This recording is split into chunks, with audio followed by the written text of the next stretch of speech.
que é sobre a questão da cota para negros. O que você pensa sobre isso? Deixa eu falar a minha opinião primeiro, aí você Bora. já fala, porque aí você me corrige já, porque eu não sou A negro. minha normalmente então... convence. É. Então é melhor Tá. você falar a sua. A minha normalmente convence a pessoa, aí é mancada. É um assunto complicado esse, né? Mas assim, em vários aspectos, né? Pra mim, deixa eu ver o que eu vou pensar aqui. Eu acho que se eu fosse negro, eu me sentiria ofendido de ter cota pra mim. Só que é o que eu tô falando, eu não sou negro, não senti na pele e tal. Então, eu acho que eu me sentiria ofendido. Por exemplo... Você é pobre, Duda. eu sou... Mas não é a mesma coisa. Não, né? Então, por isso que eu tô falando, eu vou falar e você me corrige. Não é a mesma coisa. Então, isso eu acho que me seria ofensivo. Como eu tô falando, galera, é bem mais amplo do que isso, mas eu acho que eu ficaria irritado só de pensar em ser negro, ter entrado pela cota e ver um monte de gente branca olhando torto pra mim, falando, ó o cotista aí. Eu acho que isso me deixaria... Nossa, mano, acho que eu ia ficar muito Sabe bravo. como você se sentiria ofendido nesse caso? Se você tivesse tido a mesma criação que eu tive. Então, por exemplo, ó, eu morava na Vila Ema, não sei se você conhece ali. Da Vila Ema pra Vila Prudente dá uns 15 minutos de carro. Chutando alto, assim, se pegar um trânsitozinho, 20 minutos. Tá. Entendeu? Avenida Vila Ema, Rua do Orfanato, Engaí chegou. É basicamente 3 ruas, certo? Três avenidas, né? 3 ruas também não, 3 avenidas. Entendeu? Então, eu acordava 6 horas da manhã, 7 horas eu tava na escola. Boa parte da minha infância foi indo de táxi. Minha mãe fez um esquema lá com o taxista lá, e ele passava todo dia de manhã para buscar a gente e levar minha mãe até o serviço dela, e eu descia na escola. Ou seja, eu vim descobrir o que era um ônibus cheio depois de velho. Às vezes a gente voltava com o ônibus Vila Matias, porque esse taxista, como ele morava um pouco perto da gente, então ele fazia esse trajeto de ida e de volta, ele já tinha corrida, mais ou menos o que o Uber faz hoje em dia, quando o cara fala, vou voltar para casa, e põe no aplicativo o caminho para casa, vai pegando corrida, mais ou menos isso. Ou seja, eu não vivi perrengue. Eu tive todos os brinquedos que eu quis na infância. Outro dia eu até falei isso, que eu falei assim, pessoal, pô, mas você era boy? Eu falei, não, eu não era boy. Eu tinha um pai e uma mãe que não eram CLT. Ou seja, entrava mais dinheiro dentro de casa. Minha mãe trabalhava das 7 às 7 da noite. De final de semana, às vezes de sábado, lotava o salão de cabeleireiro dela. O meu pai saía mais cedo do que eu, chegava mais tarde do que eu. Entendeu? Então muitas vezes eu só via meu pai chegar, eu não via meu pai sair. E por minha mãe e meu pai não serem CLT, eles podiam se dar o luxo de trabalhar que nem louco e ter dinheiro. Então eu tive o Máximos, eu tive o Ferrorama, eu tive o Atari quando saiu, tive todos os brinquedos da época. Eu tive Ferrorama, eu tive Autorama, eu tive Ferrorama, eu tive Autorama. Eu tive o primeiro minigame, não era Game Boy ainda, eu tive o primeiro minigame. Então, tipo assim, se eu quisesse ter feito faculdade, eu podia ter feito. Eu não fiz porque eu não quis. Eu posso olhar e falar, não fiz porque eu não quis. Cada uma das minhas irmãs tem 2 faculdades. Caramba. Minha mãe me cobra até hoje, porque eu não tive faculdade. Ela me cobra, sem dó e piedade. Entendeu? Mesmo ganhando o dinheiro que eu ganho, minha mãe, não, você devia fazer uma faculdade. Nem que seja para você ter o diploma, porque minha mãe é desse tempo. Ou o filho virava funcionário público, ou o filho fazia faculdade. Porque eu tive essa vida.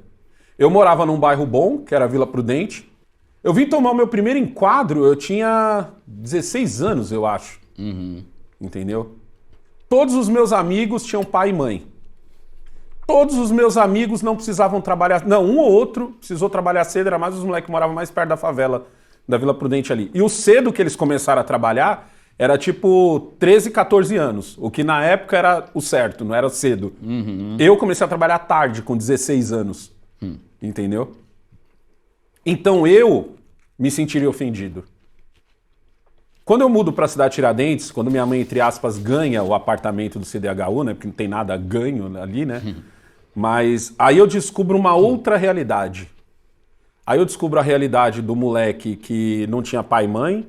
Eu descubro que era criado pela avó. Eu descubro a realidade do moleque que tinha mãe, mas não tinha pai, passava o dia na rua.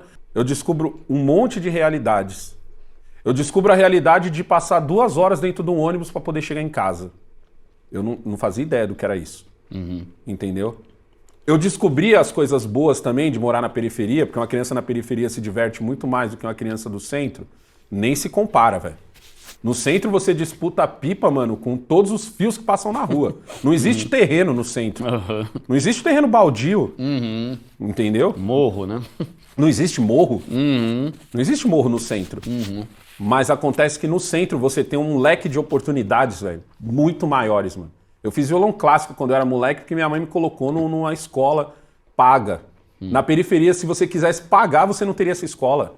Você teria que rezar para que um céu abrisse, quando abriu um céu, quando teve céu, ou quando algum... Como é que é o nome? Não é negócio social, esqueci o nome. Que às vezes as comunidades têm... Centro esportivo? Centro social. Ah, tá. CDM. CDM, lembrei agora. CDM, aí tem lá um cara que resolve dar o curso de graça. Então, é diferente. Por isso que eu falo que é diferente. O meu pensamento é o seguinte, mano. Se você... a cota tem que existir para quem é playboy. Playboy deveria ter cota. Que pra mim não faz sentido. Você vai na USP, só tem japonês, né? Exato. Nada contra japonês, mas normalmente japonês é rico. E boy. E boy. Tipo assim, a cota tem que ser, na minha opinião, para quem é boy. Aí tem o cara que é boy e vai falar assim, mas eu também pago imposto. Não é a mesma coisa. No Brasil, se você virou MEI, você já é diferente do cara que é CLT. Se você subiu do MEI para a próxima, você já é diferente do cara que é MEI. E assim vai. Quanto mais dinheiro você tem, mais você tá blindado, não, porque o Estado sempre passa a sua blindagem. Mas você tem camadas de proteção que o Estado vai conseguir furar, né? Mas que demora mais tempo e você consegue pôr uma próxima camada de proteção do seu dinheiro. O cara que ganha 30, 40, 50 pau por mês, esse cara já consegue proteger o dinheiro dele. Ele consegue proteger o dinheiro dele. É que assim, dependendo do jeito que você fala isso, o Leão pode interpretar que você está incentivando a sonegação, mas todo mundo entende o que eu estou querendo falar aqui, entendeu? Tenho certeza que seu público vai entender. Agora estou falando do cara que ganha 40, 50. Imagina o cara que ganha 100, 200, 300, 1.000, milhão. Por isso tem agora, vamos taxar os super ricos. Os poucos que vão falar assim, vou nessa, tá ligado? Vou nessa. Ele vai tirar o dinheiro daqui. E quando ele tira o dinheiro daqui, ele não tira o dinheiro da poupança. Esse cara não guarda dinheiro na poupança dele, entendeu? Ele não tem um cofrinho que ele vai levar um baú, tipo um pirata.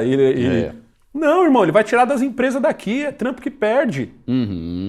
Na melhor das hipóteses, porque na pior ainda, o trampo que perde ainda é pior, é menos pior. Porque você também tem o negócio de, beleza, me cobra aí, que eu vou encarecer, até chegar no pobre. A gente se lasca de qualquer forma, né? Eu sou a favor de que o rico tem que ter cota para entrar na faculdade. Pública. Pública. O que é a cota para o rico entrar, mano? Então é 20% para quem é boy, para quem estudou a vida inteira em escola particular. Isso hoje eu coloco meus filhos, mano. Minha filha estuda num colégio que é R$800 a mensalidade. Não é um 3 conto, 4 de Marquense, não, é 800. E ela já tá muito à frente. Irmão, muito à frente do que ela mesmo tava quando ela tava na pública. O meu filho já mal nem se fala. E olha que ele é preguiçoso pra caramba. E ele já tá à frente. Ele já tá à frente só do fato dele ter um pai que senta do lado dele e troca ideia sobre a vida. Olha o quanto esse moleque tá à frente. Então a corrida não é justa. Então a corrida não é entre preto e branco, homem, mulher, trans, índio, sei lá o que tanto querem... É tanta cota que daqui a pouco vai ser uma disputa só pela vaga normal, entendeu? É tanta cota que inventam, porque é cota do movimento social, cota de quem é trans, cota de quem é negro, cota de quem é branco, cota de não sei o que. Você fala, não, calma aí, irmão. Vamos nivelar aqui a galera aqui, renda familiar de até 5 conto. 80% da galera. Certo? Os outros 20 que sobrou, vamos fazer o seguinte, renda familiar de até 10%. Até 10, renda familiar, 10%. Vamos fazer o seguinte, aliás, isso partindo do princípio que você estudou, você está com a renda familiar de até 10, mas o seu filho estudou desde sempre na escola pública, ele está competindo com os outros 5. Entendeu? Porque ele está em pé de igualdade com aqueles ali. Sim. Ele está em pé de igualdade com eles. Agora, ele estudou em escola particular, então ele vai para outra cota. Aí você pergunta assim, negão, então por que os caras não fazem isso? Os caras não fazem isso porque é lucro você ter os 20% brigando. É lucro eu e você sermos criados na mesma periferia, lucro que eu falo para os governantes, eu e você sermos criados na mesma periferia, eu com pai e mãe, você só com a mãe, que se matou de trabalhar, e muitas vezes minha mãe te olhou para ver se você não fez besteira, mas eu vou ter mais chance que você, porque eu sou negro. Não tá certo. Nós dois viemos do mesmo lama. Nós pegamos o mesmo busão. Sim. Nós tivemos a mesma professora. Nós tomamos enquadro junto. Nós dois estávamos em frente ao prédio conversando sobre Dragon Ball Z e passou um cara e falou assim: ô moleque, onde é que é a biqueira? Porque por algum motivo ele achou que um de nós dois ia saber. Às vezes a gente sabe e a gente nem usa. Mas e daí, irmão? Se vira, vai perguntar para duas crianças. E nós não vamos estar em pé de igualdade. Porque é lucro essa divisão. É lucro ter uma divisão de negro para negro. É lucro esse tribunal de dizer assim, por exemplo, eu tenho o Kaique. O Kaique é da tua cor, tu viu ele? Kaique é da tua cor. E aí, como é que faz? Porque eu sou negro. Ele não. E como ele entra nessa hora? E se ele disputar com o Jamal, que já é mais escurinho? São irmãos. Então o Jamal tem mais chance que ele? Porque o Jamal é mais escuro? Então precisa de uma paleta de cores. E se o Jamal é mais escuro porque tomou mais sol? Mas aí tem uma galera que é negra, que defende e acha totalmente justo e necessária essa cota, né? Exato, porque ela já percebeu que não vai ser do jeito que eu tô falando. Entendeu? Tá. Porque o meu modo de ver também seria isso, né? Não uma questão racial, mas uma questão social, financeira, sei lá. Porque é complicado, né? Você vê uma USP, que é uma faculdade renomada, conhecida e tal, que ela é de graça. Quem vai entrar lá? Quem estudou em escola particular a vida inteira, ainda teve condição de pagar um cursinho, que porque é caro além disso pra caramba. ele tem que fazer. Tipo, perde porque se a ideia é a faculdade ser de graça, quer dizer que é pra quem não pode pagar. Entre aspas. Porque ela é muito cara. Mesmo você entrando na USP, o tudo é caro ali. Pro governo, você fala? Pra nós. Livro, condução, tempo. O tempo é caro. Um jovem que entra na faculdade é um jovem que tem família estruturada. Você não entra na faculdade sem família estruturada. Ou então você entra depois de velho, que você está estruturado. Mas pensa num moleque de 19 anos com o pai alcoólatra, com a mãe que tem que trabalhar que nem uma louca, todo dia briga em casa, esse moleque não tem dinheiro para comprar um computador, porque a mãe se mata sozinha para pagar as coisas, ou vice-versa. Porque às vezes o problema é a mãe também. Que esse moleque entra numa faculdade? Entendeu? De 100 moleques desse, quantos entram numa faculdade? Um ou outro.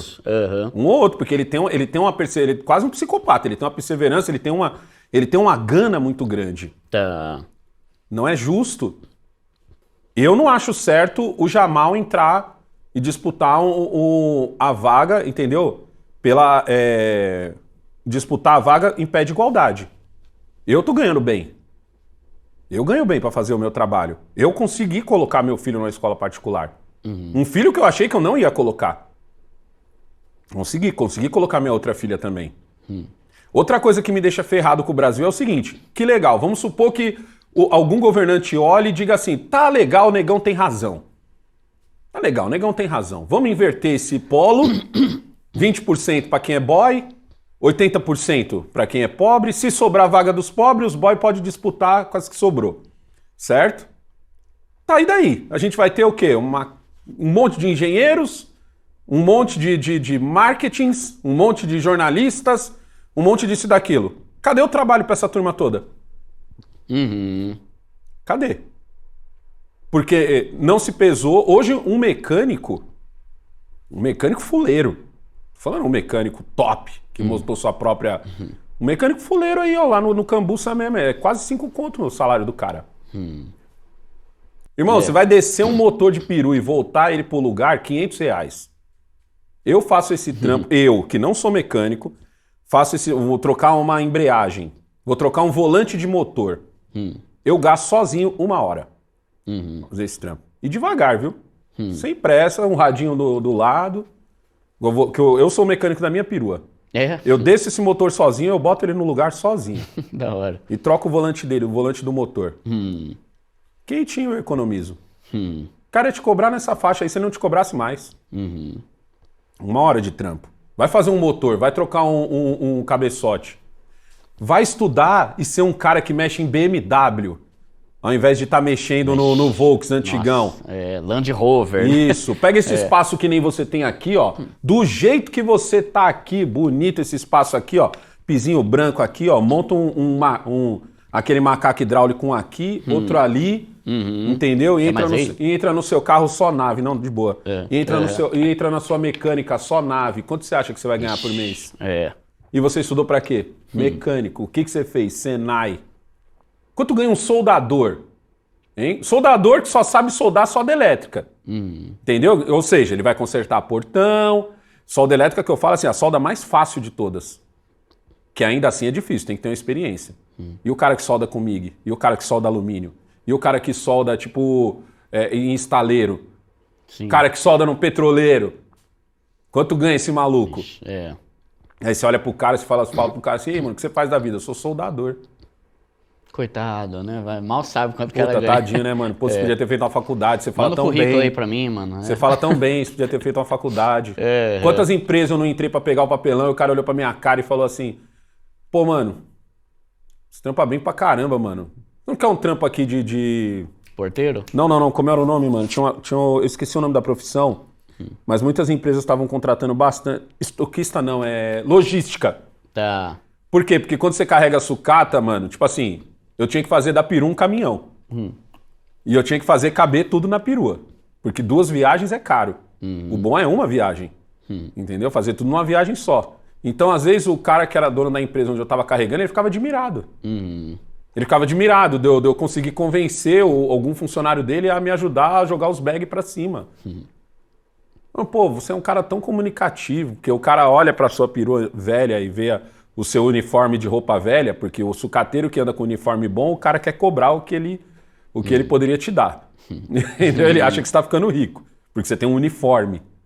Então, eu tinha que ter o meu uniforme de roupa velha. Aí o cara, pô, mano, você é um cara tão bom, você conversa tão bem, você fala bem com todo mundo, tal. Você não quer trabalhar de logística pra mim? Eu te pago 3 pau. Como é que você diz não pra esse cara? Porque você ganha 5. Você tem que ter uma boa comunicação pra dizer pra ele que não dá. Entendeu? Boa. Mas você não pode falar por quê, né? Sim, não dá. Galera, a gente já vai pro último bloco aqui do nosso programa. Antes a gente vai ver qual que é a dica que o meu primo